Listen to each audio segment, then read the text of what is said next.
አድማጮቻችን እንደምን ሰምታችኋል ሰላምታችን ከያላችሁበት ይደርሳችሁ ይላል የሳምንቱ አርብ ተዘጋጅቶ የሚቀርብላችሁ የሰይፈ ነበልባል የሬዲዮ ፕሮግራም ነው ሰላም ጤና ይስጥልኝ እንደምሏችሁ ዜና እናሰማለን የሥራ አስፈጻሚ ኮሚቴና የሽግግር አካል በመካከላቸው የነበረው ልዩነት ፈተው ድርጅቱን መልሰው አንድ ማድረጋቸውን የኦሮሞ ነጻነት ግንባር ባወጣው ማዕከላዊ ኮሚቴ የምስረታ መግለጫ አስታወቀ የኦሮሞ ነጻነት ግንባር ኮሚቴ የሽግግር አካል በመካከላቸው የነበረው ልዩነት ፈተው ድርጅቱ አንድ ማድረጋቸውን የኦሮሞ ነጻነት ግንባር ማዕከላዊ ኮሚቴ ሰኔ 28 2014 ዓ.ም ባወጣው የአንድነት የምስረታ መግለጫ አስታውቋል የኦሮሞ ህዝብ ከትግል አሁን ያለበት ደረጃ ከመቼም በበለጠ መቀናጀት ይጠይቃል ያለው የኦሮሞ ነጻነት ግንባር ማዕከላዊ ኮሚቴ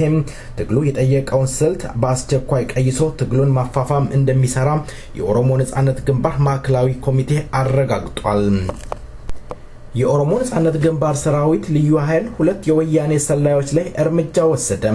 ሰኔ 26 2014 ዓ.ም ልዩ ኃይሉ በምስራቅ ወለጋ ዞን ጉቱ ዋዩ ጊዳ ወረዳ መካከል ቢሻን ሃንገር በተባለው ቦታ ላይ የኦሮሞ ዜጎችን በመሰለልና ሲያሳስሩ የነበሩትን የሁለት የወያኔ ሰላዮች ላይ በሰነዘረው ድንገተኛ ጥቃት ሁለቱን ሰላዮች ገደለ ነጋሽ ኃይሉና አበበ ክፍሌ የተባሉ ሰላዮች በኦሮሞ ነጻነት ግንባር ሰራዊት መገደላቸውን የኦሮሞ ነጻነት ግንባር አሳወቀ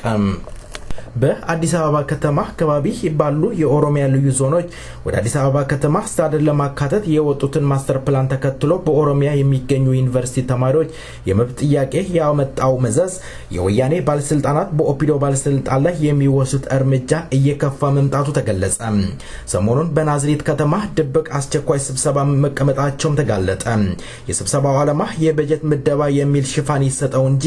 ዛሬም በኦሮሚያ እንደ እሳት እየተቀጣጠለ ያለው አመጽ ያቀጣጠሉት ኦፒዶ ባለስልጣናት እጅ አለበት የሚል ሲሆን ሌላው ከተማሪዎች አመጽ በኋላ አባዱላ ገመዳ ከአምቦ ህዝብ ጋር ለመገናኘት ያደረገው ሙከራ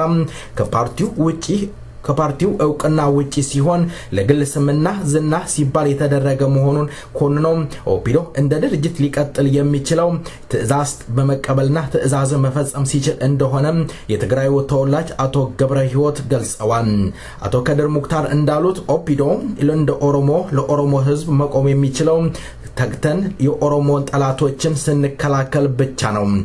አሁን አሉ አቶ ከድር ሙክታር ኦነግ አስርጎ ያገባቸውን ጸረ ህዝብና ጸረ ልማት የሆኑትን አጋልጠን መስጠትና ለህግ ማቅረብ አለብን ሲሉ ተናግረዋል ድርጅቱም እንደ ድርጅት ሊቀጥል የሚችለው አቶ ገብረህይወት እንዳሉት ትዕዛዝ ሲቀበልና ሲፈጽም ብቻ ነው ሲሉ ገልጸዋል አቶ ገብረህይወት ያቶ ከድር ሙክታር አላፊ መሆናቸው ተጋልጧል ወያኔ በሀገር ውስጥ እየተካሄደ ያለውን የህዝብን እንቅስቃሴ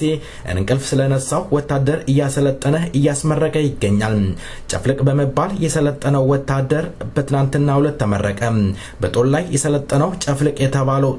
ጦር ያስመረቀው ነገሪ ኩመራ ሲሆን የብርሸለቆ ጦር የመረቀው ደግሞ መቶ አለቃ ገብረ እግዚአብሔር በየነ መሆኑ ታውቋል ወያኔ በእጁ ባሉ ሚዲያዎች ሲለፍፍ ሀገሪቷም ሆነ ፓርቲው የሚያሰጋው ወታደራዊ አደጋ የለም ይበል እንጂ ወታደር እየመለመለ መሆኑ አነጋጋሪ እንደሆነ እየተገለጸ ይገኛል የግንቦት ሰባት የፍትህ የነጻነት የዲሞክራሲ ንቅናቄ ዋና ጸሐፊ አቶ አንደርጋቸው ጽጌ የመን ውስጥ በመንግስት ኃይሎች በቁጥጥር ስር መዋላቸውን ድርጅቱ ባወጣው መግለጫ አስታወቀ የግንቦት ዋና ጸሐፊ አቶ አንደርጋቸው ጽጌ ለወያኔ መንግስት ተተላልፈው እንዳይሰጡ የኦሮሞ ነጻነት ግንባር ጠየቀ አቶ አንደርጋቸው ጽጌ አሳልፈው ለአምባገነኑ ለወያኔ ስርዓት መስጠት የዓለም አቀፍ ህግጋትን የሚጥስና የሚጻረር ተግባር በመሆኑ የመን መንግስት የዓለም አቀፍ ህግን እንዲያከብር የግንቦት ሰባት ዋና ጸሐፊን አቶ አንደርጋቸው ጽጌን አሳልፎ እንዳይሰጥ አስጠንቅቆ ጠይቋል ዜናው በዚያ በቃ መልካም ቆይታ ከቀሪው ፕሮግራማችን ጋር በዚህ በቶኩማ በሚለው ዜማ ወደ ሌላው ፕሮግራም እንሸጋገራለን መልካም ቆይታ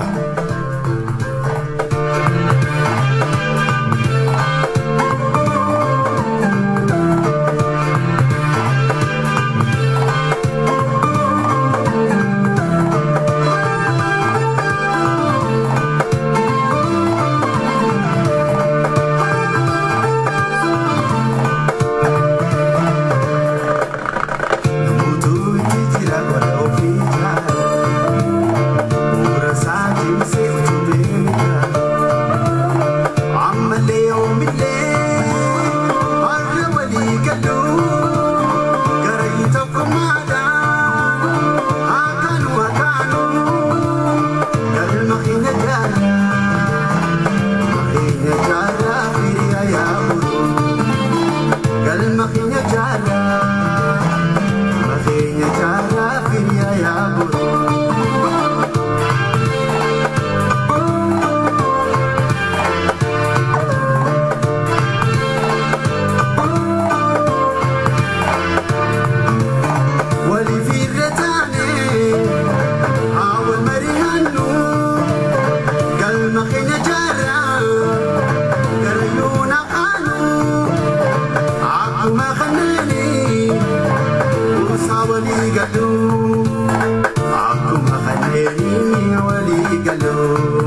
biyyees nu tokkummaa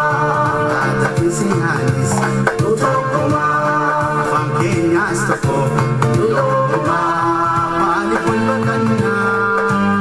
nuti ilmaan abbaa tokkooti waliif tumsa taanaa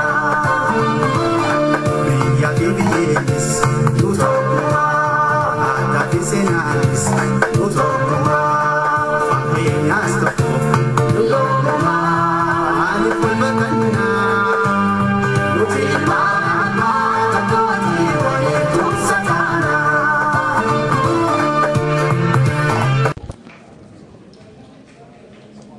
Oofuu safuu oofuu rabbuun galandeessu si jedheera safuu isa ciifnee aannu galgalaaf ganama eenyuutu nuuf argaa kan keenya namatti abjuu nutti ta'ee nuun galu tasumaa abaarsa homaanii kan keenya kanuma micciirraa aqaqqii alagaa isa guluufame akka qaalluu fagaa duratti tortoree wal nu jibbisiisee ijargaa walii fukabbaa shanyaatu wal nu jechisiise ildiimmaaf wal borcuu mana keenya gootee isa kana godhee ani qulqulluudhaan baay'atee anatu siif beekaati gadi taa'ee nammaatee yoo ta'uu baate immoo akka koologganaa ati dhimma mataa kee onnee nu laaffisee sodaatuudhaan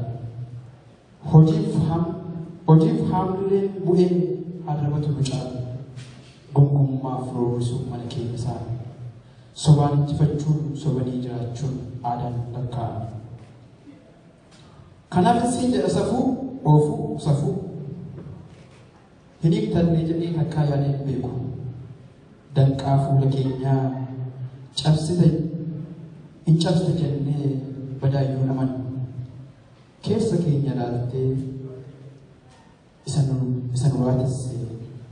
isa deebii dhabee beekaa hojjaatisse gatteessee xiixxaltee deebiin isaa tokkummaa ta'uu tasaaste. Akkuma madakee walitti dhufiddee gamanaa gamasii hammaartii sassaabdee kanaaf asiin jedha safuu oofuu safuu guddaadha oolmaan kee iyya keenyaaf deebii yommutti nuuf laattu egaa akkas jette silaa hin qusattu wal nu isina wal isin nuffina tokkummaa gummaa tokkoon hin fiigna ana qofaan isaa hiree walii kennaa kabajaaf ulfina waliin rakkatinaa lagaaf amantiidhaan of eegaa waliin bittimsinaa haqqeedhaaf saraxxee wal gidduu noofinaa yoo kana gootanii hundura gaggeessanii naannoo rakkisinaa jedha. Thank you. ጤና ይስጥልኝ ማልበል ስምህን? ፍጹም ዛሬ ለምን እዚህ ስብሰባ ላይ ተገኘ? እንግዲህ ዛሬ እዚህ የመጣሁበት ምክንያት ከዚህ በፊት ብዙ ነገር ነበር በኦነግ ማከል የተለያዩ ፓርቲዎች ተፈጥሮ ነበር እንደዚሁም የሆነ ሰው የመጣላት ነገር ነው ብሎ ሲያወራ ነበር መከፋፈል ብሎ ሲያወራ ነበር ዛሬ ግን እነኚህ የኦነግ አባሎች አንድ ላይ መጥተው እንደገና ኦነግ የሚለውን ስም አግዝፈውት እንግዲህ ለኛ ታይቷል እንደገና ሪዩኒየን ፈጥሯል ማለት ነውና ይሄ እውነት ለኔ ሁለቴ እንደመወለድ ነው ለኔ አሚን ከዚህ በፊት ለረጅም አመት በአበሾቹም በሌሎችም ዘንድ ኦሮሞዎች አይግባቡም ኦሮሞዎች አይዋደዱም ኦነግ ስንት ቦታ ተከፋፍሏል እንደዚህ ብሎ የሚያወሩትን ዛሬ ሰበሩት ለኔ ሁለቴ መወለድ ነው ለኔ ዛሬ አሁን አይታ ከሆነ እንደውም ህዝቡ ብር ያወጣ 2000 ብር የሚሰጥ ሰው አለ በደስታ ማለት ነውና በጣም ደስ ብሎኛል በጣም ተደስቻለሁ ያው እንደሚታወቀው እንግዲህ ቅድም በጣም ቆንጆ ግጥም አቀርበልን ነበር ብዙ ሰው ነበር በጣም ድግ ብሎ ነው ያጨበጨበልና እስቲ ስለዛ ግጥም ትንሽ ብትነግረኝ በኦሮምኛ ስለሆነ በአማርኛ እንደው ፍቺውን ብትነግረኝ ያው ግጥሙ ምንድነው ላይክ ሰው ጠላት ላንተ የሚያስበውን ግን አንተ ደግሞ በቀና ልብ የምታረጋቸው ነገሮች ያንን ጠላትን ሲያሸንፍ ያንን ነገር ለማሳየት ፈልጌ ነው ላይክ ምንድነው የምለው እንኳን እግዚአብሔር የጠላትን ቃላት ውርወራ አሳልፎን ለዚህ ያበቃን ላይክ እንዲያውም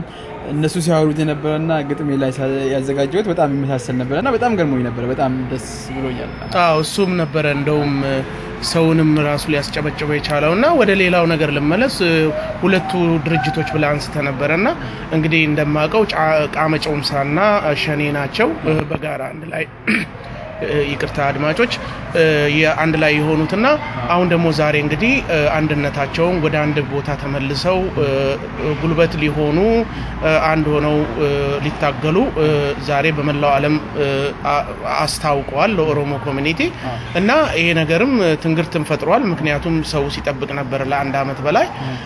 ዛሬ እንግዲህ ይሄ ነገር ታይቷል እሱ አሁን ምን እንጠብቅ እስቲ አሁን ዛሬ በደስታ ሰው ተቀብሏቸዋል ካሁን በኋላ እንግዲህ በተለይ አንተ ወጣት እንደመሆነ መጣን እስቲ ለወጣቶቹም የምታስተላልፈው ነገር ካለ ከዛም ባለፈ ደግሞ አገር ውስጥ እየተፈጠረ ያለው ነገር አለና ምን ይሰማል ስለሱ በጣም ጥሩ ጥያቄ ጠየቀኝ አሁን እንደምታወቀው የኦሮሞ ወጣቶች የኦሮሞ ልጆች በኢትዮጵያ ውስጥ እየተጨፈጨፉ ያለቁ ነው ይሄ ዛሬ የተደረገው ደግሞ ለዛ ነገር በጣም ትልቅ ነገር ነው የሰሩት ብዬ ነው ማስበው ምክንያቱም ይሄ አንድነት ነው ዩኒየን ነው የፈጠሩት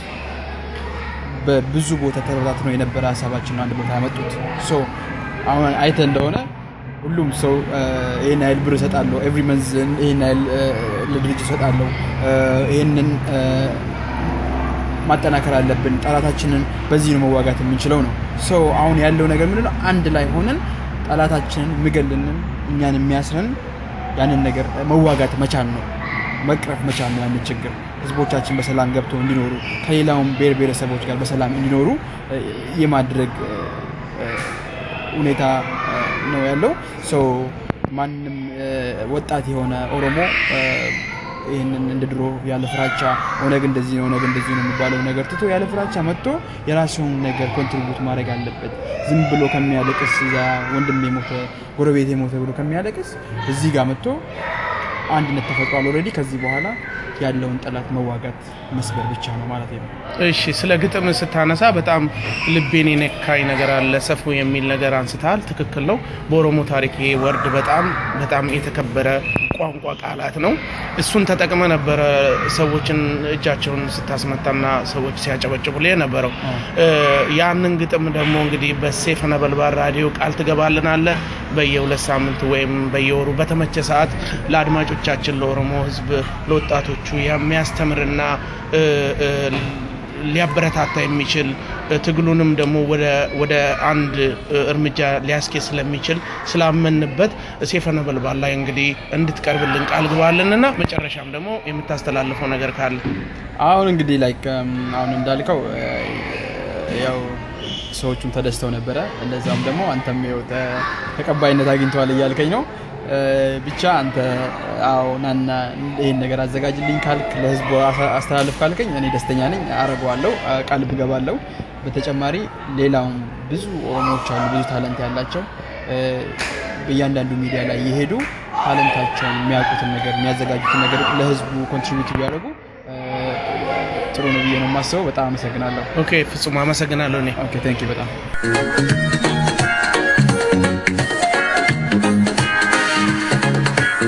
Dirkuta jamooti hunda haruna mate darbite danda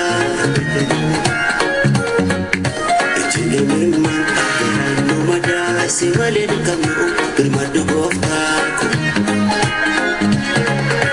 lubulamiko oromo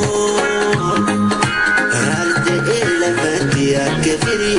ዛሬም እንደ ትናንትናው ችግሩ ተባባሰ እንጂ ችግሩ ሊቆም አልቻለም በዚህ መሐከል የኦሮሞ ድርጅቶች ሁለት የነበሩት ወደ አንድ መምጣታቸው የኦሮሞ ህዝብ ቢያስደስትም ዛሬም ተስፋ አላስቆረጠም የኦሮሞ ድርጅቶች አንድ መሆናቸው እልል ብሎ ቢያስጨበጭብም ዛሬም ስጋት አለ የኦሮሞ ህዝብ ደግሞ አሁንም ተቃቅፈው እንዳይተኙ ነቅተው እንዲሰሩ የኦሮሞ ህዝብ እየወተወተ ይገኛል በርካታ የኦሮሞ ተወላጆች የኦሮሞ ተማሪዎች ገበሬው ዛሬም እየተገደለ እየተሰደደ ባለበት ሰዓት ውስጥ ዛሬም ችግር በዛ እንጂ አልቆመም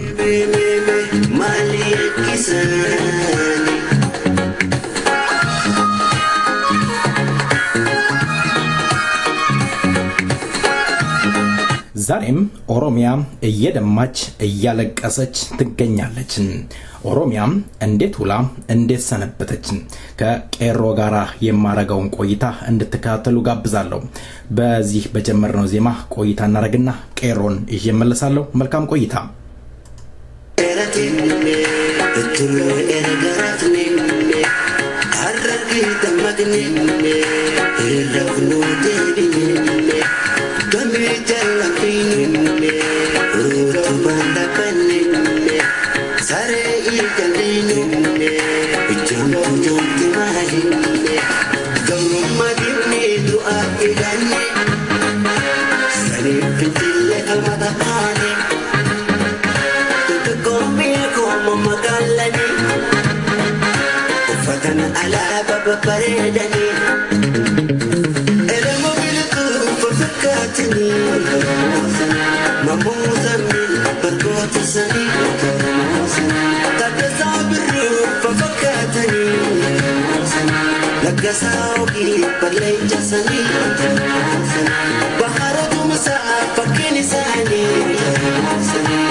ተወዳጁን ድምጻዊ ከድር እናመሰግናለን። ባርነትን እምቢ ብለን ሞትን መረጥን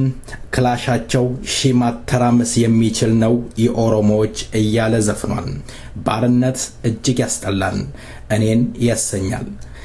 እንግዳዬ ቄሮ በእውነቱ ደጋግመህ ከኛ ጋራ ስለምታደርገው የኢንፎርሜሽን መለዋወጥ ከልብ እናመሰግናለን። እግዚአብሔር ይስጥልን እላለሁኝ። እንኳን ደህና መጣ።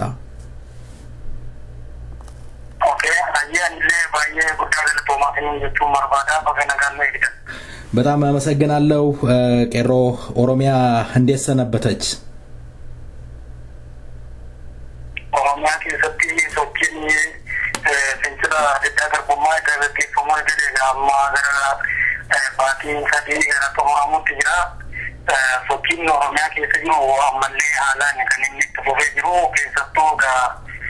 አብዲያ ካንቴ ደርገኬሲ ኦሮሞ ካን biyya fudhachuu danda'u kan uummata fayyaduu danda'u dargaggoon qaroo qabeeyyii kana kan madaa'ee jiru qeerransa madaa'ee isaaniirraa dargaggeessi Oromoo qeerransa madaa'ee dhagaa. Qeerransi madaa'ee immoo yoomuu amma waan barbaacha manaa bahe amma argatutti warra samadeessirraa gumaa isaallee amma baafachuu danda'utti deebi'ee ciisuuf hin danda'u. Haalli jiru baay'ee sin ajaa'iba. Gaa'idhaan akkuma jirutti tuufee jira. Ittinatti sochiin dargaggoota Oromoo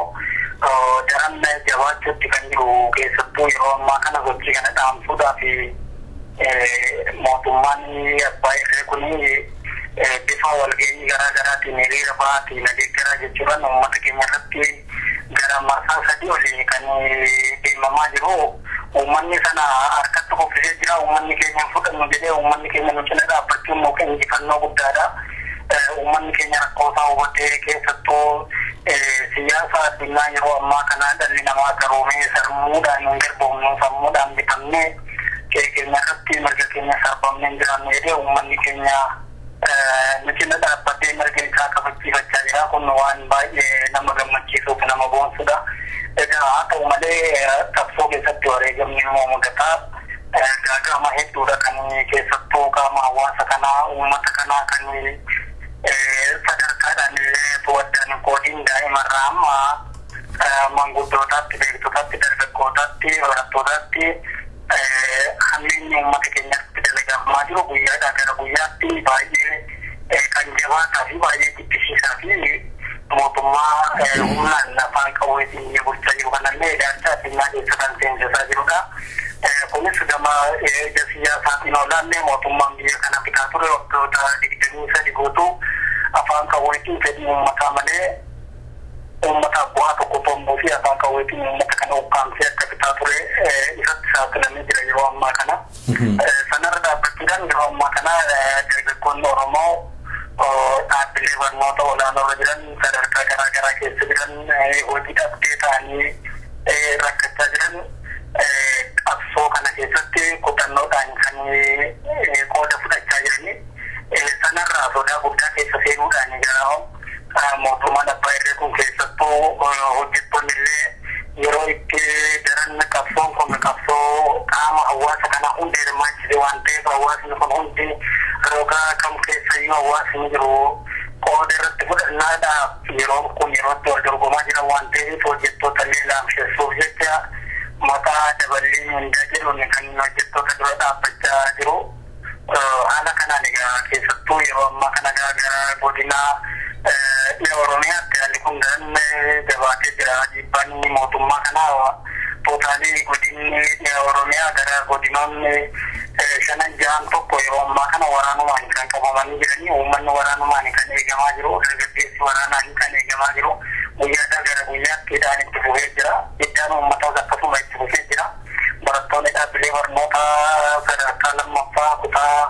sajali yang kuta kutlamat jadi Iro makana makawal gi gitu ni kan motumani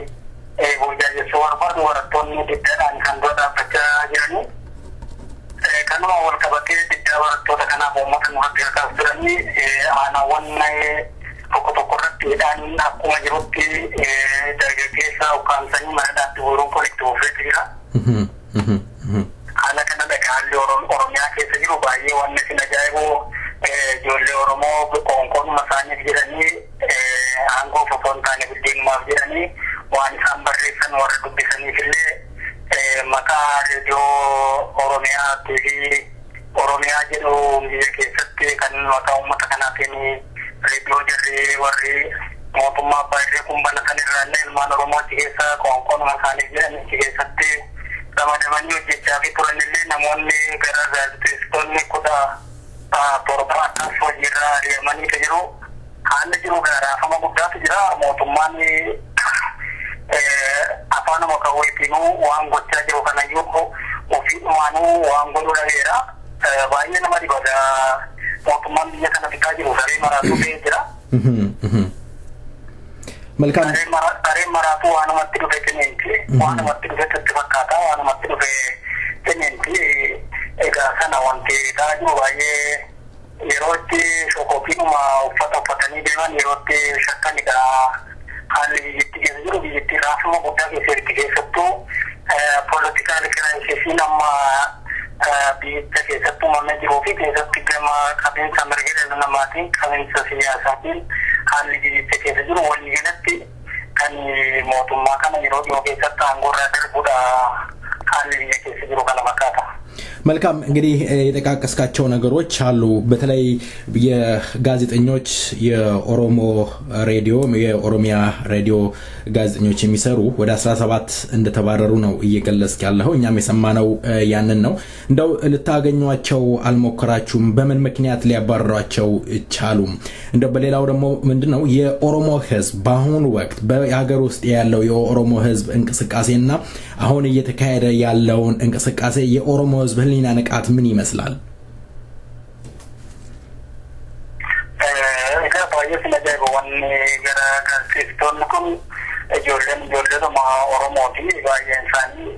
adan warri adan abadan sababra makanitti makamanille adajira samale wan barre saniti kenna lika kan sandu bisa turani wakka muraasa dhaabbata reediyoo sanaa dabalatanii waan barreeffamu harka nama biraatiin barreeffama. Sana egaa isaan yerootti bakka gadhiisisanii yeroo ammaa kana ilmaan Tigraay kan afaan Oromoo baratanii afaan Oromoo dubbisuu fi barreessuu warra danda'an bakka isaanii buusuudhaaf waan qophaa'aniif jara bakka sanarraa kaasanii Oromoo waan ta'aniif Oromummaa isaanii shakkamanitudha. Keessattuu immoo yeroodhaa gara yerootti nuti ammaatti illee ilmaan Oromootiif waamicha gochuu hin dhaabne ilmaan Oromoo gurmuu siyaasaa abbaa fedhe keessa jiraniif waamicha gochaa fi jirraa karaan qabsoo nama baasu karaan uummata keenya baasu karaan itti uummanni keenya mirga gonfachuu danda'u karaatti uummanni keenya sagaleen isaa addunyaan isa dhagee addunyaan gammachuu danda'u sochiin karaa kanadha karaa kanatti nu baasa jennee ilmaan Oromoo caasaa mootummaa keessa jiraniifis caasaa waraanaa keessa jiraniifis caasaa milishaadhaa hanga caasaa waraana olaanutti kanneen jiraniifillee waamicha gochaa fi jirra waamicha kanaa yoomiyyuu taanaa walirraa hin kunnu sababni isaa maaliif uummata kana aadaa kan garbummaa keessa jiru uummata kana kan keessaa irratti salphatee uummata kanadha kan otoo qabeenya guddaa ammana ga'uu qabu otoo uummata bal'aa ammana ga'uu kana qabu otoo lafa bal'aa ji'oopolitikaa olaaltee uummanni Oromoo lafa bal'aa amma kana ga'uu qaba. Ikoonoomikaalii olaaltee akkasuma politikaalii olaaltee sirni isaan afaanii afarsaan kun federaalizimiidha. Federaalizimii jechuun qoodannaa aangoo siyaasaa kan waliin qaban hiree ofii akka baay'ina uummata isaatti akka qabeenyaa isaattii fi akka bal'ina lafa isaatti aangoo sadiitu uummanni kun hin akeekne kana ta'uu agartanii mootummaa kana wajjin jiraachuutti jirtu isinillee achi keessatti olaantummaa hin qabdan jennee waamicha gochaa fi jirra. Inni Oromoo waan taataniif achi keessattuu argamtanii jiraachuu irra kan nafe aangoo qabdanii aangoo kan akkasiin hin arganne kan sin dhoowwe immoo maali? Yeroo jennu isaanillee deebii hin qabanii maaliif olaantummaa saba biraatti olaantummaa saba xiqqaatu sirna dimokiraasiidhaan afarsan sana keessatti mul'achaa jira waan ta'eef sanuma keessatti illee mirgi maajoritii ruul maanoritii raayit kan jedhullee hafee isaaniif immoo maajoritii raayit maanoritii ruuliinuu eegamuu fi dadhabee baay'ee mirgi isaanii sarbameetudha warri mootummaa kanaaf itti kaka'anii mootummaa kana aangoo irratti tiskaa turan kunoo argaa jiru waan nuti waggaa isaan aangoo irra turan kana cufa Oromootti himaa turre Oromoodhaan diina jala deemtanii uummata kanaan gurgurisiisina uummata kana qabeenya isaan gurgurina jechaan kan turre Oromoon amma qabatamaatti argaa jira waan ta'e gaafa sana hubatanii ijoolleen waamicha nuti yeroodhaa gara yerootti goonu kana ijoolleen dhaggeeffatanii dhugaa dhoksuu dadhabanii dhugaa isaa wajjiniin boqofamanii raafamaa turan jiru. Egaa maal akka aadaa keenyaatti aannanuu yoo kaanfamee raafame reessoo cabsaa jedha Oromoon yeroo mammaaku. Egaa dhugaan egaa yoo afaan qabanuuf funyaanni deddeebiin dhugaan kun deddeebii yeroo jalqabdu kun boruu biyyuu nurraa fudhataniituma egaa ijoollee kana gachirraa ari'uun kanumarraa maddaa kanaaf egaa Oromoon goomuu qaban isaanillee inni kaan isaanirraa barachuu qaba. Inni isaanirraa argee immoo warra kaan barsiisuu qaba. Sana hubatanii yeroo ammaa kun yeroo gara qabsoodhumatti goranii gara qabsoo saba kanaatti warraaqsa uummanni kun hundeerraa deeggaraa jirutti yeroo goranii yerootti warraaqsa kana ibsanii waan hojjetamuu qabu yerootti hojjetanidha. Kanaaf warri hafalillee isaanirraa barachuudha qabanii amma miti gaa kun yeroo Yoonaataan Dhibbisafaa yeroo turan yeroo sana liifaa turan yeroo kunoo addee dhufee yeroo kunoo ammayyuu lachiitti baay'eedha wanti isaanii gochaa turanii gaa isa kanarraa barachuu dadhabuun ammas rakkoo caalaadhaaf isaan gaagaa umaana wantoo qabu bu'aa qabu kan isaanii egaa walirraa waa barachuu qabu wagga baratanii warri dirmannaa kama funaan hubatanii waamicha keenya hubatanii warri dirmannaa gochaa jiran nuti ammallee dalagni keenya dachaadha isaaniifi kanneen afanillee isaanirraa barachuu qabannaa akka walii jalaatti haalli deemamaa jiru uummanni jilbeeffachuu qabaadha. Keenyi mootummaa baay'ee uummata kana rogattiin jilbeeffachiisan horiidhaanis ta'e maaliin uummata kana yeroo hedduu burjaajessaa turanii afaan faajjessaa turanii namoota hubannaa hin qabne namoota ilaalchi isaanii gabaabaa ta'ee fi namoota sabaan illee uummata kanarraan dhalanne kan afaan uummata kanaa dubbatutti fayyadamanii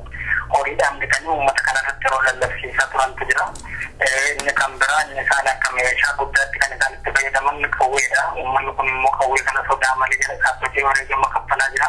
Ammallee wareegama sana kaffaluudhaaf dargaggeessi qonnaan bulaan daldalaan hojjetaan hojii dhabdoonni barattoonni sanaaf qophiidha. Wareegama kaffallee mirga keenya tuffachuun dirqama isaa kana namni hundumtuu irratti walii galeera. Otoo karaa nagaatiin gaaffii karaa nagaa dhiyeessanii mirga keenya sarbiyaa mirga keenya tuqinna keenya irratti hir'ina argachuu qabna. Lafa keenya irratti hir'ina argachuu qabna. Uummanni kun jedhu gaaffii uummata kanaa gara dabarsuudhaaf jecha waan fayyadamaa jiran kanatti fayyadamanii waan sun isaaniin waan ganumaan isaan ta'u miti qophaatti isaanii keessaa sababa guddaadha kan inni ta'u. Haala kan dagaa kan isaan itti fayyadaman keessattuu yeroo ammaa kana qaama uummata kanaa ija uummata kanaa kan ta'e dargaggeessa kana laamsessuuf shirri amma qophaa'aa jira. Shirri kunis maalinni barattoota sadarkaa yuunivarsiitii biyya kana keessa jiran hanga manneen barnoota sadarkaa lammaffaatti jiran walgahii teessisuun dirqama isa kana maaliif haala amma jiru kana harkaa barattoota dargaggoota Oromoo harkaa buusuuf jecha wanti kun kan itti adeemamaa jirudha. Kanatti dargaggeessis qophii barbaachisu xumuraa jira. Uummanni keenya isuma kana hubachuudhaan kanarratti duula barbaachisu gochuu qabaa. Dargaggeessa keenya cina dhaabbachuu qabaa. Ammas sochiin haalaan kan itti fufuudhaaf qophiin barbaachisu xumurameetu jira. Kanarratti asumaan miidiyaa kan itti fayyadamnee dhaamsi nuti dabarfachuu nurra jiraatuu fi uummanni keenya illee hubachuu qabu. Guyyaa isaa jala bu'uudhaan akeeka diinaa kana fuuldura dargaggeessi keenya dhaabbachuu qaba.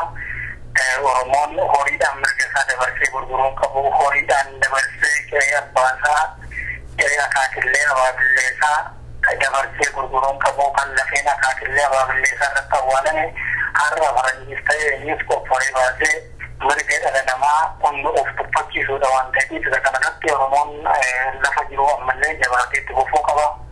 Haala kana dhagaa haalli keessatti deemaa jiru keessattuu dhiyeenya kana manneen barnootaa muraasa keessatti sochii barattoota walitti qabuudhaaf yaalii godhame irratti barattoonni gaaffiidhaan ammallee kan dura dhaabbachaa jiranii kollejjoota dhaabbata barsiisota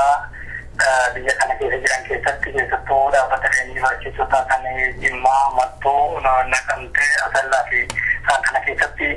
akkuma isaan jalqabanii barattoonni mormiidhaan jala dhaabbatanii waan deebisan dhabanii guyyaa 3 lakkoofsitee akka jalqabame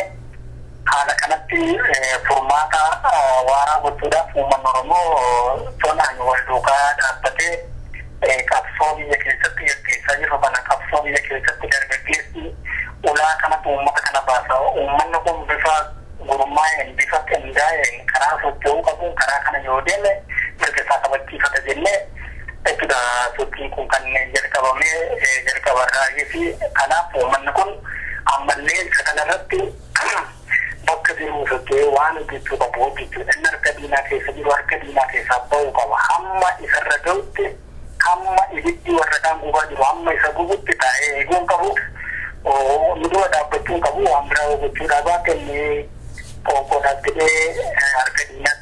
diinaaf jilbeeffatee jirullee waan godhu dhaadhabe nudura dhaabbachuun qabu. Karaarraa nu goruun dirqamadha. Nuti yeroo mirga Oromootu falmama yeroo jedhu mirga Oromoo kabajamu yeroo jennu mirga nam tokko yookaan mirga godina tokko yookaan mirga saba tokko yookaan mirga gosa tokkotti miti mirga uummata Oromoo fi mirgi Oromiyaan qabdu akka Oromiyaatti akka uummata Oromootti akka uummata Oromoo bal'aa kanatti kabajamuu fi qaba. Hireen uummata Oromoo eegamuu qaba kan jennu waan ta'eef isa kana ilaaluudhaan garaagarteedhuma dhiphina dhiphisanii ilaaluu fi rakkoo gama siyaasaatiin qaban boobatti dhiyeeffatanii sochii kana cina dhaabbatanii daandii saaquun dirqamadha. Hojii cina dhaabbachuun qabanii harka lafa jalaatiin gumaacha barbaachisu gochuu qabu. Isa kana yoo hidhaas ta'edhaan sodaachuu miti du'a sodaachuu miti. Daa'imni toomaan arginu du'aa jirti waan ta'eef dargaggeessumaan argin barruulee baatee beennaa baatee du'aa jira waan ta'eef isa kana sodaachuu miti. Kana sodaachuun waan mirga namaa kabachiisu yookiin waan mirga dhuunfaallee kabachiisu hin dandeenye waan ta'eef wareegama barbaachisu kaffaluudhaaf qophii barbaachisu gochuudha qabanii fakkiin jiru haala kana haalli jiruudha. Hidhaan haalaan itti dhufee jira. Soma dhiyeenya kana gara barattoota torbaa olii godina Shawaa aanaa Midhaa Qanniirraa gaaffii tokko malee barattoota boqonnaadhaan maatii isaanii bira jiran uummata kakaasaa jirtu jedhanii qaban jedhanii akkasuma wallagga baarratti gara aanaa giddaa ayyaanaatti barattoota mana barumsaa sadarkaa lammaffaa walitti qabanii barattoonni gaaffii irratti kaasanii walgahii hin faanamteenis warra hirmiiti waan ta'eef warra hirmi wajjin hin ta'e jedhanii uummata magaalaa sanaa fi barattoota mana barumsaa sadarkaa lammaffaa walitti qabaman sana gaafa guyyaa lammaffaa isaanuma warra ergamee buluuf kana gidduutti illee lolli amma ta'uttidha kan inni deemame haalli jiruudha afaan nama qabachiisa dhugaadhaan soba yeroo jedhan baay'ee qaanfachiisaadha nama du'aa jiruun mootummaan itti gaafatamummaa hin fudhadhu isa dhiyeessitu itti gaafatama jedhee tasu uummatatti deebisaa uummanni immoo ilmaan keenya jettanii fi warra gumaatii fi wajjin hin dubbannu sadarkaa jedhu kana haala kana haalli keessa jiru baay'ee dhibaadha uummanni Oromoo ammallee kan itti jiruu fi qophiin dargaggeessi biyya keessaatti jiru garuu daran jajjabeessaadha. መልካም ሁለት ነገሮች ለመናገር ፈልጋለሁ ከተናገርከው ላይ የኦፒዶ አባሎች እንዲሁም ባለስልጣናቶች ለምን ታዛዥ ትሆናላችሁ አዛዥ ለመሆን ለምን አትሞክሩም ይሄ ትልቅ አባባል ነው አስሊ ኦሮሞ የተናገረችው ደግሞ እስኪ ኦፒዶች ሰው ሆኑ ሰው ለመሆን ሞክሩ በቤታችሁ በቀያችሁ 1000 ኪሎ ሜትር አቋርጦ መጥቶ አሽቆጥቁጦ እየገደለ እየገረፈ ሲያኖራችሁ ምን ይሰማችኋል ሰው ሆኑ ብላለች በመጨረሻ እስኪ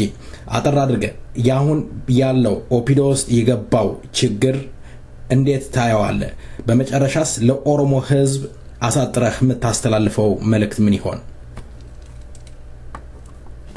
ኦኬ ጀሰቱ ወራ maka Oromoo fi of dhaabanii of ijoodha uummata Oromoo bakka bu'uun warra jedhan kanaaf dhaamsi namni nuti ammallee qabnu dhaamsi guyyaadhaa gara guyyaatti nuti dabarsaa jirru ofirratti amanuu qabanii konfiidensii dhabuu qabanii saba biraarratti amanuu qabanii namatti amanuu qabanii nama biraarratti amanuu qabanii Oromummaatti amanuu qabanii Oromoo ta'uu isaaniitti amanuu qabanii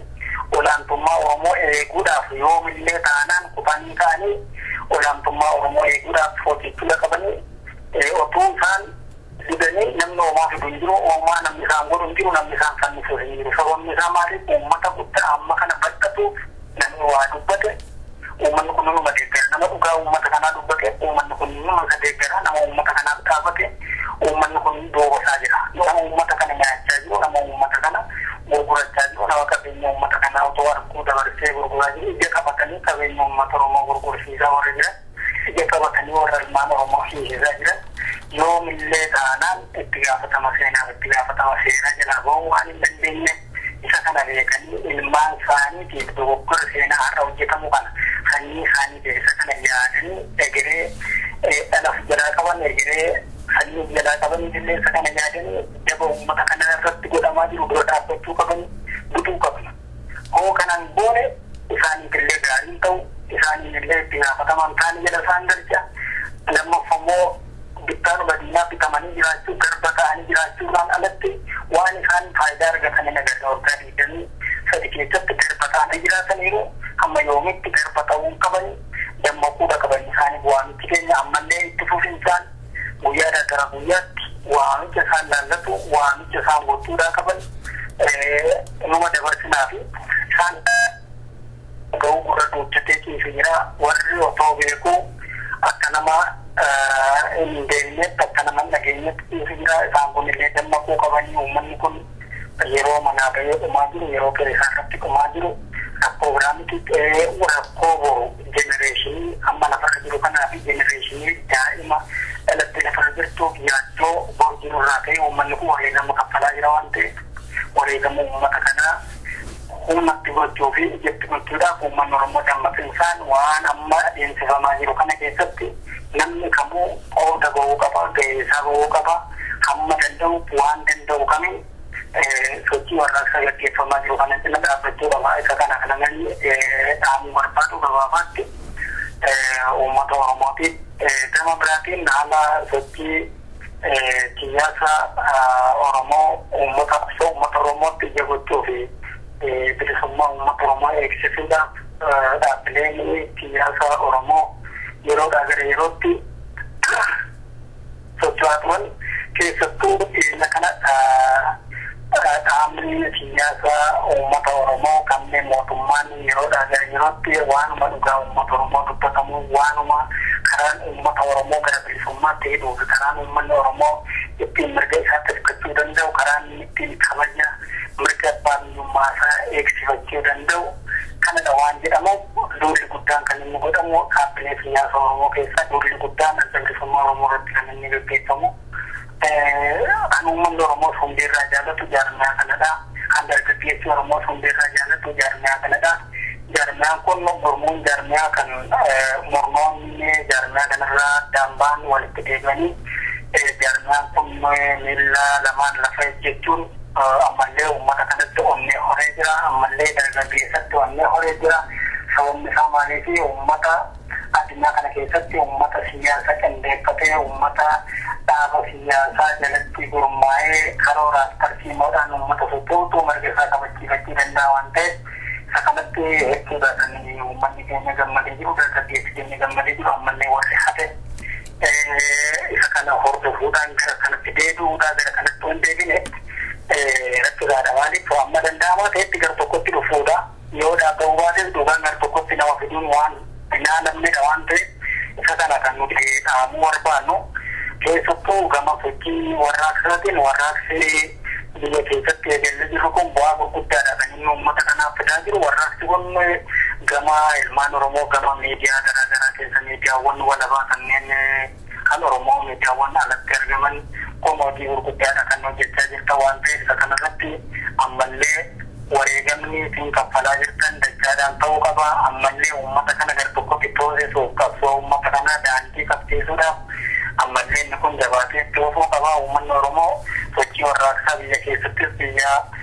biyyoota garaagaraa keessattis gaggeessaa jiru ammallee jabeessee itti fufuun dirqamumadha inni kun bifa wal hordofii qabuun ta'uu qaba akka biyya keessatti dargaggeessi itti fufuu isaanii kan sochiin kun hin dhaabbatu yeroodhaa gara yerootti haala qabsoon bilisummaa Oromootti eegamuu danda'uu fi sochiin warraaqsa karaa nagaa itti deemuu danda'uun guyyaadhaa gara guyyaatti sagantaa baasnee itti hojjechaa jirra waan ta'eef inni kun kan boru arguu dandeessanii fi kan uummanni kun boru arguu danda'a waan ta'eef uummanni keenya bakka jiru ammallee gumaachi isaa itti nuuf fufuu qaba sochii kana keessatti deeggarsi uummanni keenya nam-tokkeerraa kaasee amma gurmuu hawaasaarraa hamma jaarmiyaawwan siyaasaatti gumaachi godhamee gumaacha tuffatamuu miti gumaacha guddaadha gumaachi kun ammallee itti fufuu qaba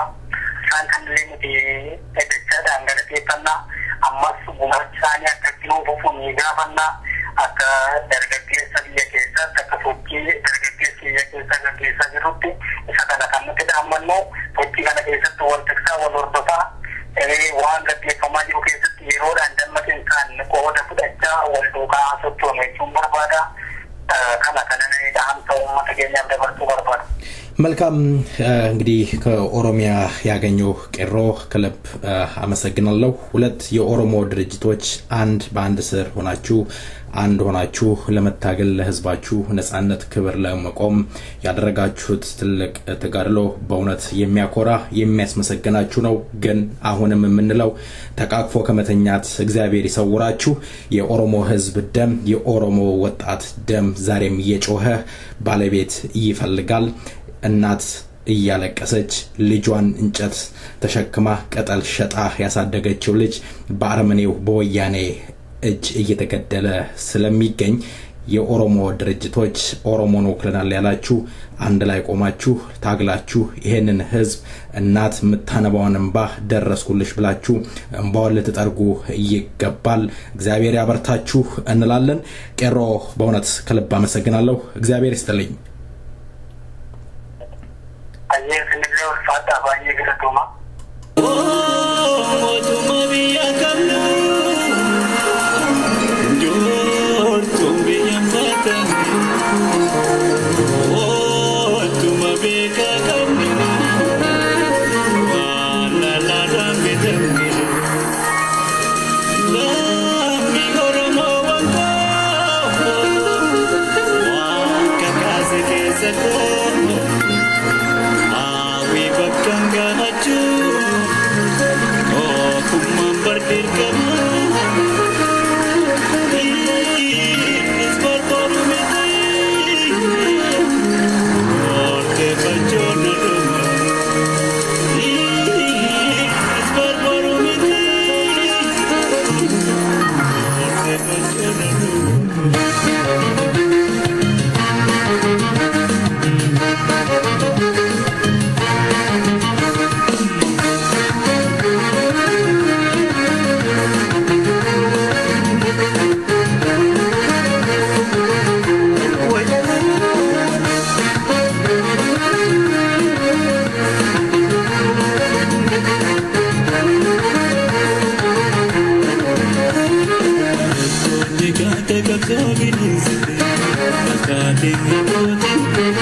loli salvanam tuntatu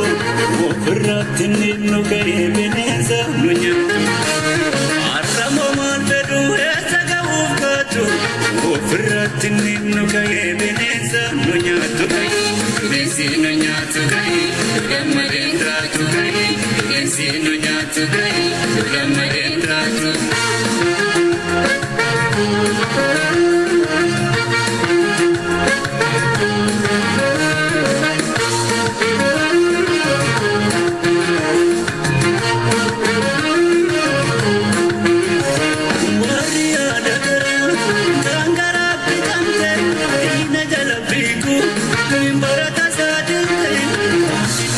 Sifte kanidate sidiba perpeki nolu yo kapsona gate inni bahadiya inni kabatiba inni siladiko mujala kadiba warka ganzia magede sisi oli hiti bardo kapana bebusikai tibudaje sikai kapana bebusikai tibudaje sikai kapana bebusikai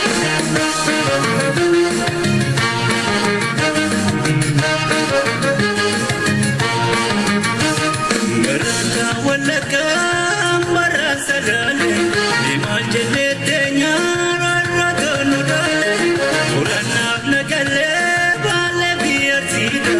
chimagaro kame sichegana ijolle direti dam sarake damde abidaro mayas kata yomuda waliso purayu sampatani rite rebu zamnis wali galtenda madre rebu geron wali ganaka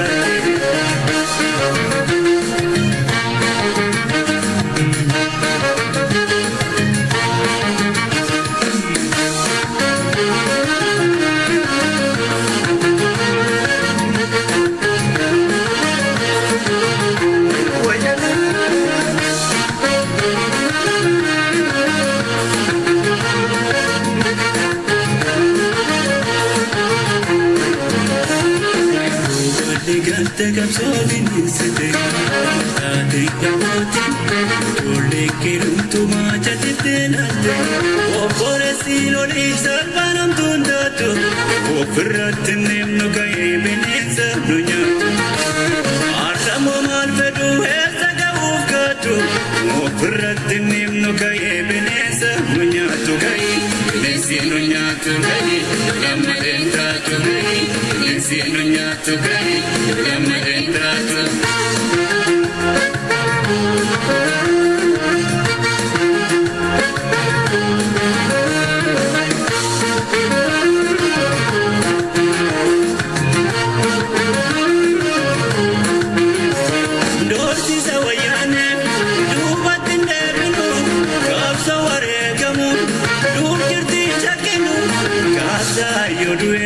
Soniti kubo, wajo soba wajo si chinurapa. Inni bahadiya, inni kahbatiba, inni siladiko, nujala kadiba. Nabolka kanziya magere sisi, oli hiti bardo kapana bebu sikai,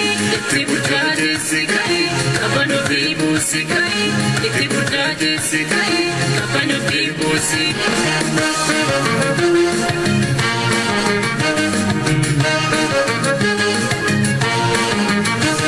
Baraka walaka marasa dale imajene tenya raraka nudale urana abnagale bale fiatida inagaro grame sicheka mate ijolle direti dam sarake brande abidaro maya kata yamurate uliso purayu sapatani rite madre bebu zamnis wali galte gate madre bebu zamnis wali galte gate madre bebu zamnis marate gari halu turobe hurre marate gari kakarobe hurre marate gari subakara andu bem fitu arari nutu kumare be umanungole gari nutu fiti fide wanu tifilne bari ormo bagi sino Ormo fitan sina puno mabode malli Ijole biyetena Nero tamala chana Sina ሁለት የሆኑ ድርጅቶች ወደ አንድ መምጣታቸው ሰሞኑን ዜና ሰማን አንድ መሆናቸው የኦሮሞ ህዝብን አስጨብጭቧል ግን ከማስጨብጨቡም ባሻገር ጥርጣሬ ውስጥ ገብቷል አሁንም ሁለቱ ድርጅቶች ተቃቅፈው እንዳይተኙ የኦሮሞ ህዝብ ስጋቱን እየገለጸ ይገኛል ተቃቅፎ ከመተኛት እግዚአብሔር ይሰውራችሁ እኛም እንላለን Ijole biyetena Imsaatu kumakena Bineensa qabsootena Isa furmaani kenna Wayita isa melisumna Wanni maaliratena Wanni maaliratena እናት እያለቀሰች ባለችበት ሰዓት ውስጥ ሁለት የኦሮሞ ድርጅቶች አንድ ሆነን ስለ ኦሮሞ ህዝብ ክብር ነፃነትን ቆማለን ማለታቸው እሰይ ከማሰኘት በስተቀር ሌላ ምንም ሊያሰኝ አይችልም ለወዳጅም ለጥላትም የኦሮሞ ነፃነት ግንባር የሰራው ስራ እጅግ የሚያኮራ ነው እንላለን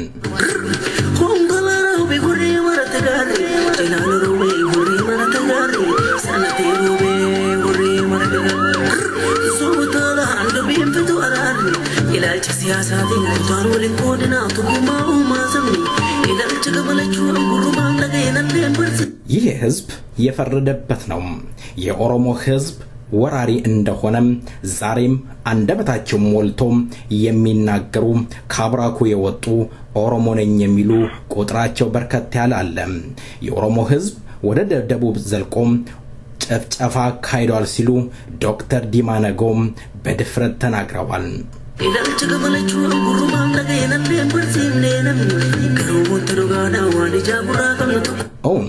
የኦሮሞ ህዝብ ወራሪ ነው ሰላም ጤና ይስጥልኝ የተከበራችሁ አድማጮቻችን እንደምሰንብታችኋል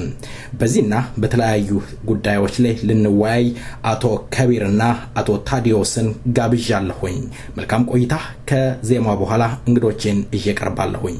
አንድነት እኛ ጣን እንጂ ሌላ ሰዎች ምንም አላደረጉንም ራሳችንን አቀለልን ያለው ድምጻዊው እውነት ነው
ተወዳጁን ድምፃዊ ፈይሳ ፉሪን ከልብ እናመሰግናለን።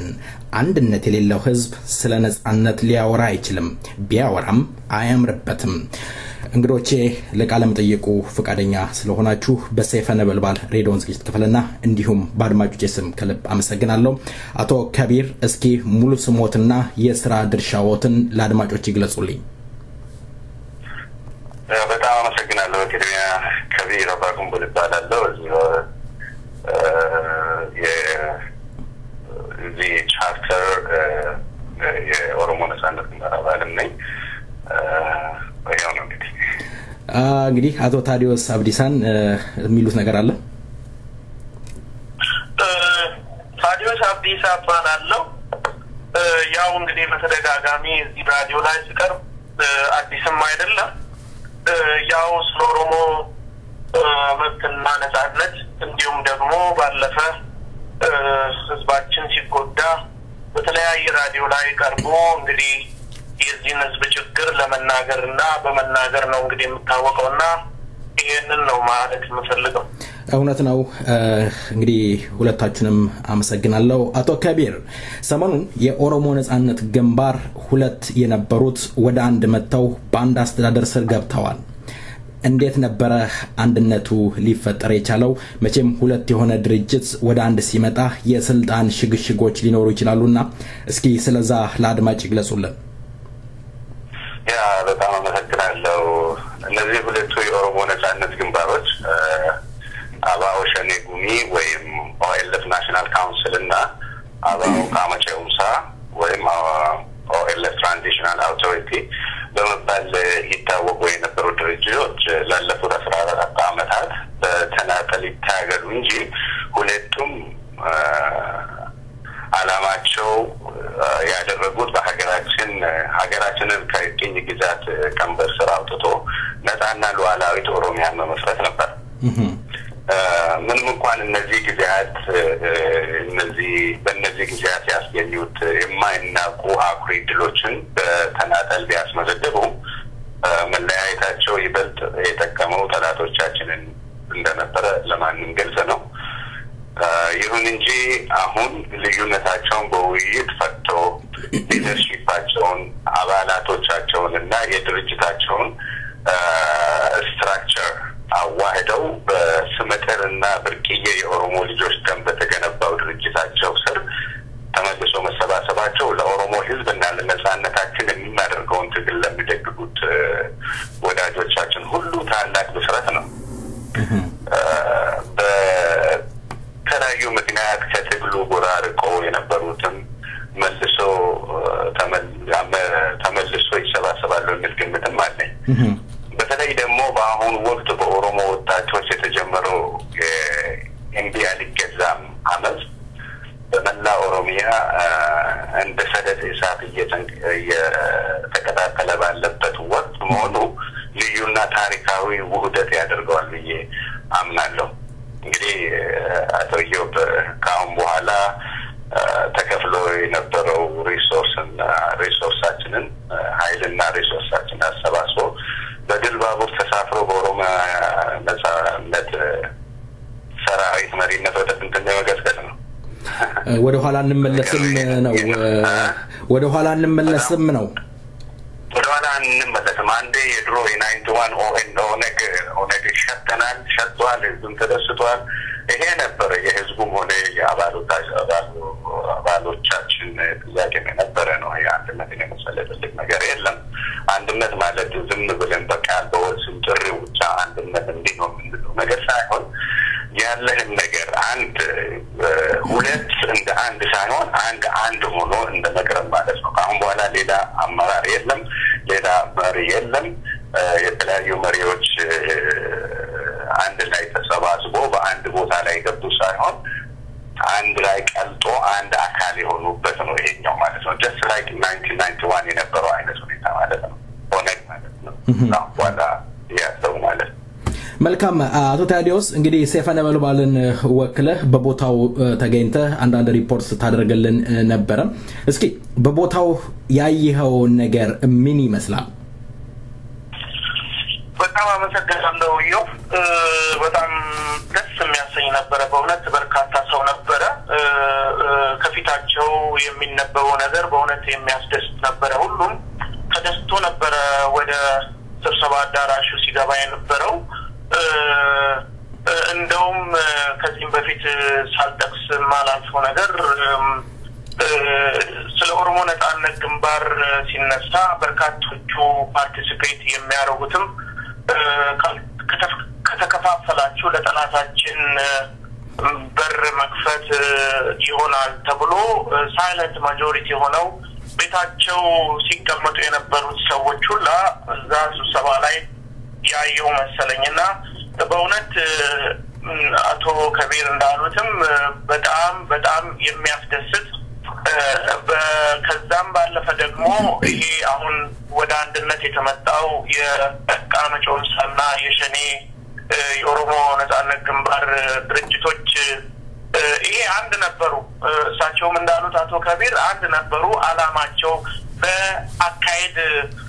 ነው ሲለያዩ የነበሩት እንጂ በኦሮሞ መብት ጉዳይ ላይ በኦሮሞ ነጻነት ጉዳይ ላይ በመሬቱ ላይ በቦርደር ላይ ምንም የሚያለያያቸው አልነበረም ይሄ ነገር ደግሞ ከህዝቡም ሲነሳ ነበር በየስብሰባው በራደሳችሁት እንዴት ነበር አካሄዳችሁ እንዴት ነው ምን ላይ ደረሳችሁ ይያሉ በርካታ የኦሮሞ ባለስልጣናትን ይጠይቁ ነበርና ይሄንንም እንግዲህ እንትሩ ሰምሮ ተሳክቶ ሁሉ ነገር በተለይ በአሁኑ ሰዓት ይሄ ሂስቶሪካል አንድ የመዋሃድ ነገር ነውና በጣም የሚያስደስት ነበር በርካታ ወጣቶች ተገኝተዋል በገንዘብ ብረገድ ደግሞ ተዋጥቷል በጣም የሚያስደስት መዋጮ ነበር ሰው በጣም ደስ ብሎት ለዚህ ድርጅት ከበሬታ ያለው ጭምር ገልጿል ከዛም ውጪ ደግሞ እንግዲህ ወደ ዋራ ካልመጣንበት በስተቀር ሲዳማም ደግሞ ተወካይ ተጋብዞ ነበር አቶ በቀለ እዚህም ራዲዮ ላይ ቀርበው ነበርና በጣም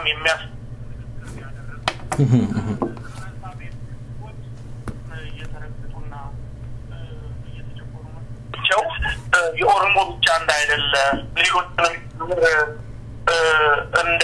እንደ ተጎዱና እንደውም አልፎ ተርፎ የሲዳማ ህዝብ ከኦሮሞ ህዝብ የሚለየው ነገር የለም የገዳ ስርዓት እንኳን እኛም ጭምር አለንና አንድ ያደርገናል መጨቆናችን መበደላችን አንድ የሚያደርገናል ነውና ከናንተ ጎን ቆመን እስከ መጨረሻው ድረስ የሀገር ባለቤት ከምትሆኑ ድረስ ከናንተ ጎን እንቆማለን ብለው አስበቀለ ተናግረው ነበርና ግጥሞችም ቀርበዋል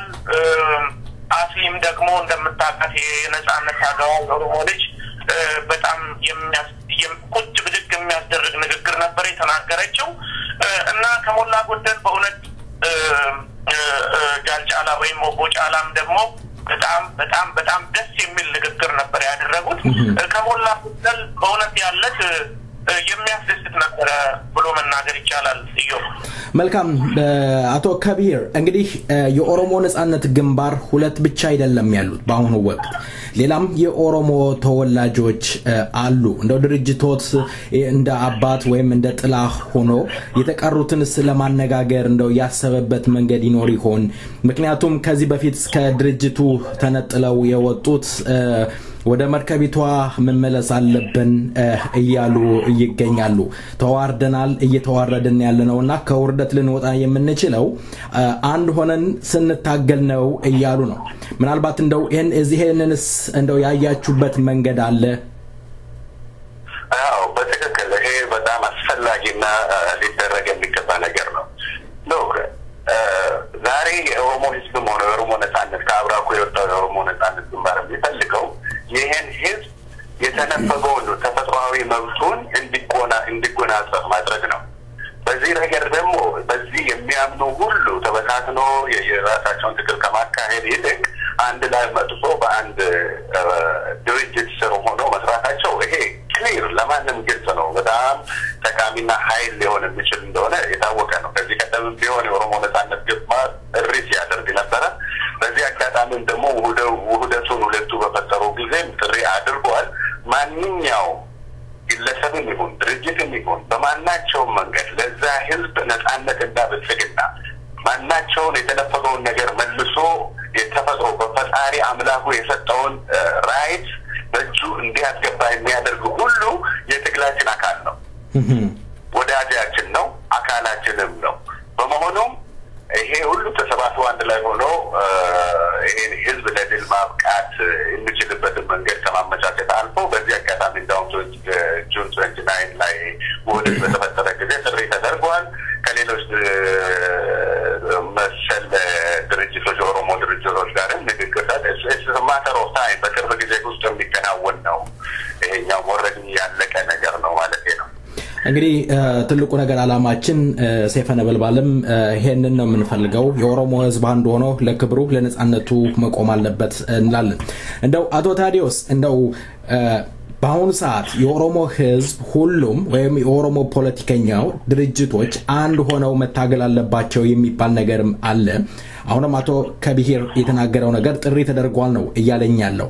መልካም ጥሪ መደረጉ ሳይሆን የተለያየ አንግል ላይ የቆሙ ድርጅቶች አሉ። በኢትዮጵያ አንድነት እናምናለን፣ ይሄ ነው የሚያዋጣው የሚሉ ድርጅቶችም አሉ። ሌሎችም ደግሞ ቅድም እንደገለጽኩት መርከብ ላይ መሳፈር አለብን የሚሉ ሰዎችም ድርጅቶችም አሉና እንደው ሁለቱ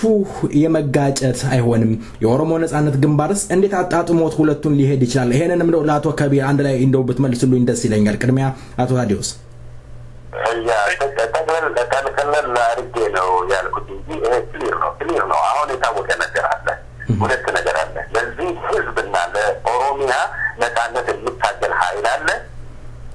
ኢትዮጵያን ዲሞክራቲክ እናደርጋለን የሚሉ ድርጅቶች አሉ። ኢትዮጵያን ዲሞክራቲክ ማድረግ እንግዲህ የኦሮሞ ነጻነት ያንን ዲቴል መነጋገር ካስፈለገ እንደ ኦሮሞ ነጻነት ግንባር ጥረት ያደረገ በሰላማዊ መንገድ ችግሩን መፍታት የሞከረ ማንኛውም ድርጅት የለም። እኛ የምንለው ተው የበፊቱን ያገሩትን ዘመን ብትተው 1991 በሰላማዊ መንገድ ለመፍታት ብለው የኦሮሞ ነጻነት ግንባር ገብቶ የደረሰበት ችግርና እስከ ዛሬም ድረስ የዛ ገፈት ቀማሽ ህዝቡ እንደሆነ ክሊር እናውቃለን። ምን መነጋገር አልፈልግም። የእኛ ድርጅት ብቻ አይደለም ከዚህ መንግስት ጋር በሰላማዊ መንገድ ጉዳዩን ጨርሶ ለመጨረስ የሞከረ ማለት ነው። ለምሳሌ 2005 ላይ ብንወስድ ድርጅቶች አንድ ላይ ተሰባስበው ገብቶ በምርጫ ተመርጠን ስልጣን እንይዛለን ብሎ ተመርጠው ስልጣን ፓርላማ ሳይሆን የገቡት ቃልቺ ነው የገቡት እነዚህ ሰዎች። ይሄ መንግስት በኃይል በሚገባው ቋንቋ ካላናገርን በስተቀር እንደው በየዋህነት ሄደን ያዝነውን ይዘን ልብሳችንና ሻንጣችንን ብቻ ይዘን በቦሌ ገብተን የኦሮሞን ህዝብ ነጻ እናደርጋለን ብሎ ማመን ይሄ ሪሊ በራስን በህዝብም መጫወት ነው፣ በሰው ህይወት መቀለድ ነው የሚሆነውና እንደዚህ ዳግም የምንሞኝበት የኦሮሞ ነጻነት ግንባር የሚሞኝበት መንገድ ያለ አይመስለኝም። እና ወደ ጉዳዩ ስንመለስ ኢትዮጵያን ነጻ ማድረግ የሚቻል ቢሆን ኖሮ ዲሞክራሲ ማድረግ የሚቻል ቢሆን ኖሮ ግን የማይመስል አይነት ነገር ኤምፓየር ነው የማይመስል አይነት ነገር ሆኖ ታይዘን ፐርሰናሊ በፊት ማለት ነው። ስለዚህ ይህንን እናደርጋለን የሚሉ ጋር የምንዋህድበት ምን ምክንያት ነው? ለምሳሌ ቤዚክ የሆነ የአንድ እምነት ልምሰል የሙስሊም ቤዚክ አንድን ኢስላም የሚያደርገው ሙስሊም የሚያደርገው ነገር ከውስጡ አውጥቼ ለምሳሌ ቤዚክ የሆኑ የእምነት ማመኛ እንትኖቹ አሉ አይደል? አንድ ሰው ማመን ያለበትን ነገር ከውስጡ አውጥቼ የራሴን ጽፌ ይሄ ቁርአን ነው ብዬ ባቀርብ ቁርአን ነው ብዬ መውሰድ ሲሆን ከስም ባሻገር ከዛሬ ጀምሮ ዲስከሽን የሚባል ነገር የራስን እድል በራስ መወሰን አንስተናል ከፕሮግራማችን ካለውና ነው እስካሁን ድረስም ያን እድል የኦሮሞ ህዝብ ማግኘት አለበት ብሎ እንታገል ድርጅቱ ሁለቱን አንድ ላይ ማዋሃድ ማለት ውሃና ዘይትን አቀላቅላለሁ ብሎ እንደ መልፋት ነው የሚታየኝና ከኔ የምለው እነዚህ ለነጻነታችን ለኦሮሞ ነጻነት እና ለኦሮሚያ ሉዓላዊነት እንዲታገሉት የግድ ይታጫል አንድ መሆን ግባቸው አንድ ነው። አካሄዳቸውም ሁለንተናዊ ሁኔታቸውም በአንድ መልክ ነው ሼፓፕ ተደርጎ ያደርጉት። ስለዚህ አንድ ላይ መሄድ አለባቸው። ተለያይተው ኃይላቸውን የሚከፋፈሉት የህዝብ ህዝብ ነው፣ ሪሶርቱም ይኸው ህዝብ ነው። ስለዚህ ተመከፋፈል አንድ ላይ ሆኖ መሄዳቸው ለግብ ያደርሳል። ስለዚህ ከነዛ ጋር አዶን ነው እኔ ፐርሰናሊ የሚመሳሰል ነገር መስሎ ስላልታየኝ ነው ምናልባት በለ አስታዲዮስ በመጀመሪያ ትንሽ ማስተካከል ፈልጋለሁ እዚህ ጋር ሁለት ድርጅቶች ብቻ አይደሉም ዳልከው ጥያቄ ድርጅት ከእንግዲህ በኋላ የኦሮሞ ነጻነት ግንባር አንድ እንጂ ሁለት ሶስት የለም በፊትም ሲተር ጀምሮ ከ91 1991 ወይም በኢትዮጵያ አቆጣጠር ከ1983 ዓመተ ምህረት ጀምሮ ይሄ ድርጅት ባለመግባባት ወደ ሁለት ሶስት ቢሄድም ነገር ግን በጣም ጎልቶ የሚታይ በተለይ የኦሮሞን ፖለቲካ አካሄድ ዳሜጅ ሊያደርግ የሚችል የተናጥል የፖለቲካ አካሄድ በድርጅት ደረጃ እኔ ሰምቼም አይቼም አላውቅም ነገር ግን ግለሰቦች ይወጣሉ እንደምታውቀው አንተ ግለሰቦች በተለያየ ጊዜ አንድም ሁለትም ሆነው ከዚህ ድርጅት አኩርፈው የሚወጡ ግለሰቦች አሉ እነዚህ ግለሰቦች ደግሞ ሄደው አይተውታል ምንም የትም አንድ እርምጃ ወደፊት አንድ እርምጃ ወደኋላ እዛው የነበሩበት ቦታ ነው ያለው እና ይሄ ድርጅት ከሁለት ወደ አንድ ተመቷል ማለት ነው አሁን ከሁለት ወደ አንድ ተመቷል በንግግር በደንብ ተደርጎ ለአንዴና ለመጨረሻ ጊዜ የተፈታ ነው ማለት ነውና የኦሮሞ ነጻነት ግንባር አንድ እንጂ ሶስት የለም ማለት ነው ካሁን በኋላ እና ይሄንም ለአድማጮች እንዲያውቁት ፈልጋለሁ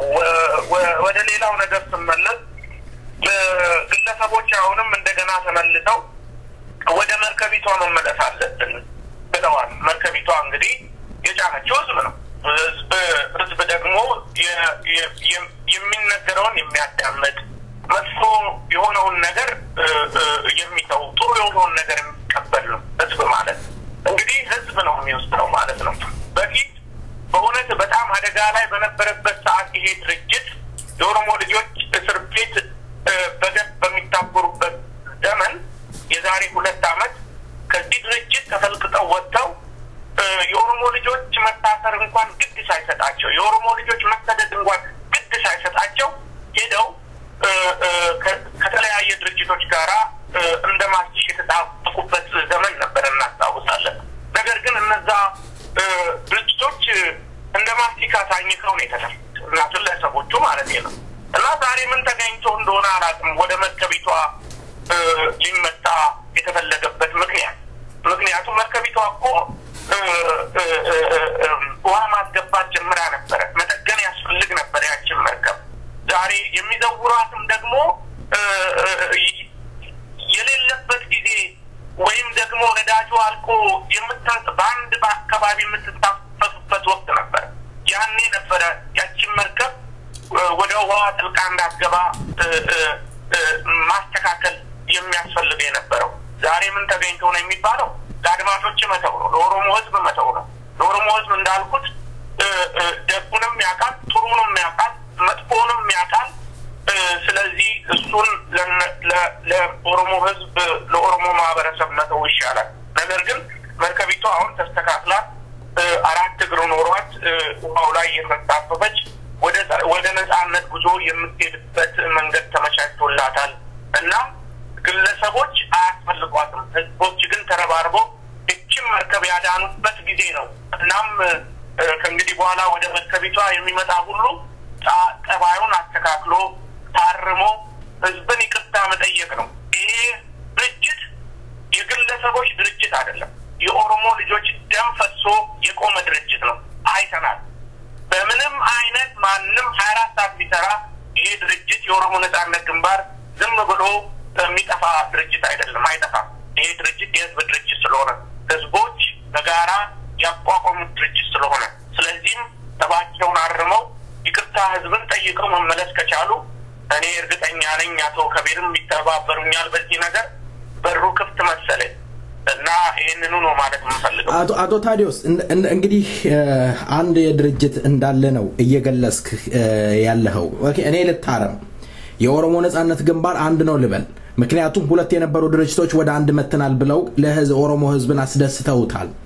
በጀነራል ከማል ገልቹ የሚመራ ድርጅት ደግሞ አለ የኦሮሞ ነጻነት ግንባር ባንዲራው አርማው ያለው ያንን ምንድነው ማድረግ ያለበት የኦሮሞ ህዝብ ምን የለም ማለት እንችላለን ብዙ ጊዜ ይሄ ጥያቄ እኔም ጭምር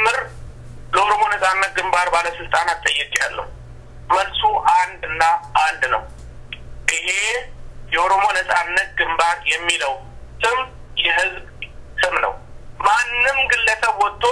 እኔ ኦሮሞ ነጻነት ግንባር ነኝ ቢል ህዝቡ መልስ ይሰጣል። ከማል ገልቹ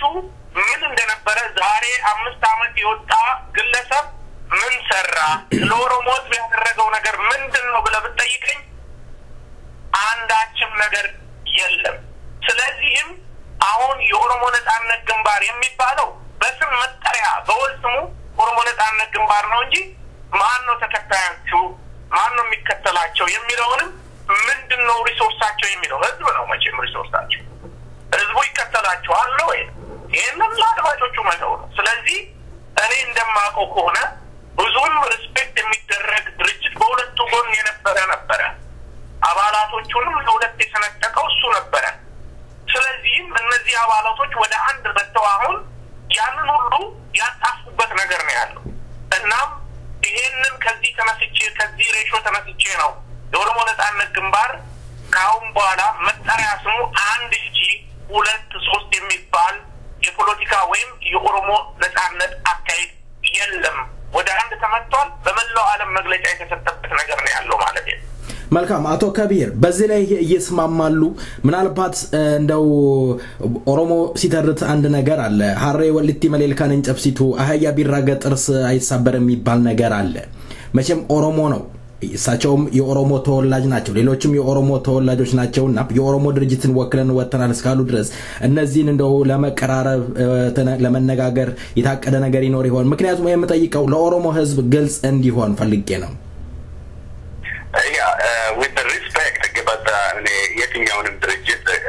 አላማዬ ብሎ ይዞት የተነሳውን ነገር መብቱ ነው አከብርለታለሁ። ነገር ግን እኛ ምናወራ ያለነውም ምን ፈልገው የላይ ልብሱን ቅርጹን ቁንጅናውን አይደለም ያንድ ነገር ውስጣዊ ይዘቱን ነው። ውስጣዊ ይዘት ላይ ነው ስራ እየተሰራ ያለው። ማንም ሰው አቶ ታዲዮስ አሁን ተናገሩት በዛ ስም ሲጠራ ይችላል በሌላም ነገር ሊጠራ ይችላል።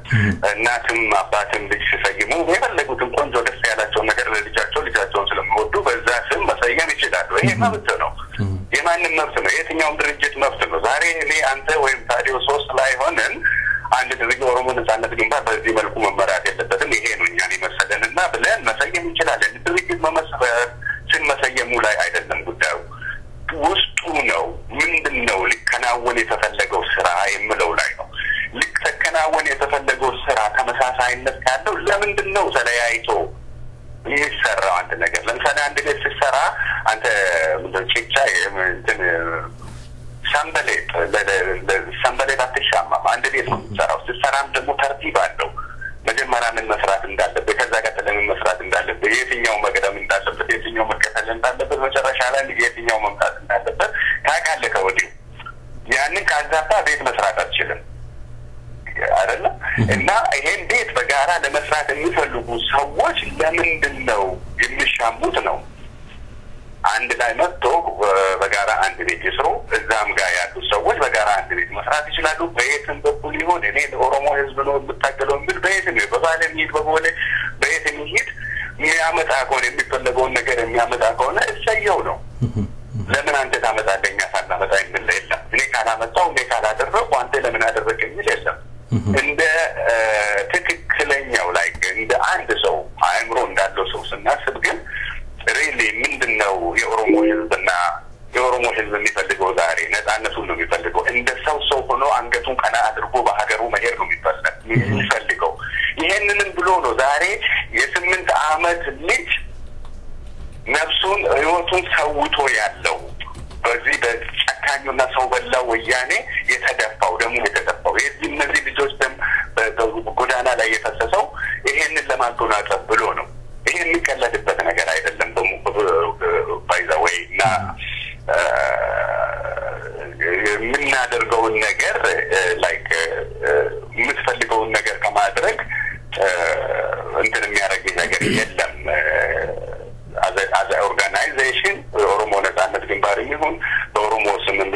በኦሮሞ ነጻነት ግንባር የተጠሩትም ቢሆኑ በየትም በኩል ይሄዱ በየት የሚያመጡት ውጤት ነው መታየት ያለበት ነው። እነዚህ ልጆች ደማቸው የፈሰሰበትን የሚያመጡ ከሆነ ውጤት የሚያመጡ ከሆነ ሰየው ነው ይሄዱ በዛ መልኩ ይስሩ።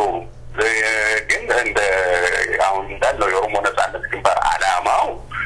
የህዝብን የራስን እድል በራስ የመወሰን የመወሰን መብትን ማጎናጸፍ ነው።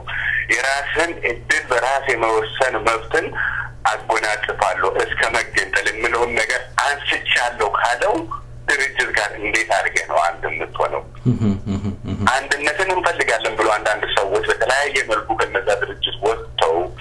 ሊናገሩ ይችላሉ፣ ሊጸጸቱ ይችላሉ። ሲጸጸቱ ግን ያደረጉትን ነገር ይሄን አድርጌያለሁ፣ ይሄን ማድረግ ደግሞ ጥፋት ነው፣ በጣም ይቅርታ ብሎ ህዝባቸውን ይጠይቁ። ህዝባቸው መሀሪ ነው፣ የዋህ ነው፣ ሩህሩህ ነው። የኦሮሞ ህዝብ እንኳን እነሱን አይደለም ከሌላውም ጋር ችሎ አድሯል። ተውኝ ሰላም እንሁን ብሎ የሚለምን ህዝብ ነው የኦሮሞ ህዝብ እና እንትን የሚልበት ነገር አይደለም። ግን እንደው በስም ላይክ አንድነት አስፈላጊ ነው በሚል አንድነት ማለት እንዲሁ ሲጠራ ቆንጆ መሆኑ ብቻ ስለታወቀ በዛ ማለት ብቻ አይደለም ብዬ ነው የምገምተው። this is my personal opinion። እንደዛ ቢሆን ነው ጥሩ ምለው ውጤታማ መሆን የሚቻለው ብዬ ነው የምገምተው።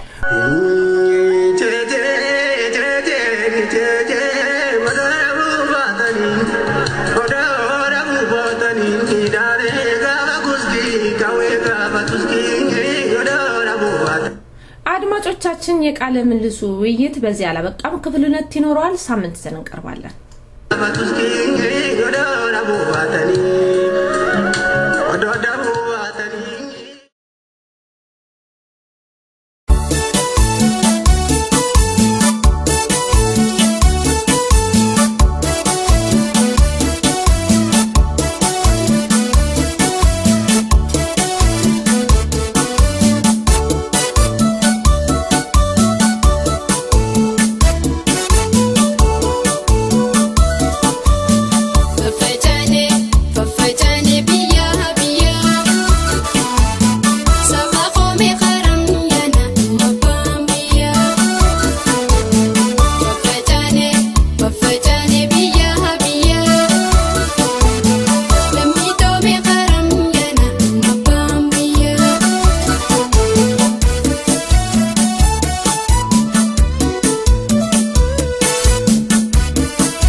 የተከበራችሁ ውድ አድማጮቻችን እንግዲህ ያለንን ለናንተ ወደናንተ አቅርበን የመሰናበታችን ሰዓት ደረሰም እስከ ሳምንት መልካም ሳምንት ቸር ወሬ ያሰማን ጭብጦን ገላናዳ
She